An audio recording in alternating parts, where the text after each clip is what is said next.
ભાજપ વચ્ચેનો ખટરાગ હવે ચરમસીમાએ પહોંચી ગયો છે। મહારાષ્ટ્રમાં ભાજપે સ્થાનિક ચૂંટણી દરમિયાન શિવસેનાના મુખપત્ર સામનાના પ્રકાશન પર પ્રતિબંધ લગાવવાની માંગ ઉચ્ચારી છે।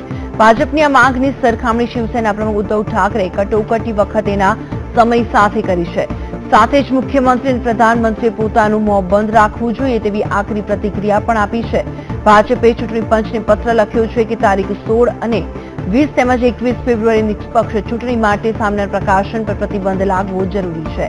ભાજપે એવી પણ રજૂઆત કરી છે કે શિવસેનાના મુખપત્રથી આચારસંહિતાનો ભંગ થશે, જેથી ચૂંટણી દરમિયાન સામનાના પ્રકાશન પર પ્રતિબંધ લગાવવો જરૂરી છે તેવી દલીલ ભાજપે કરી છે।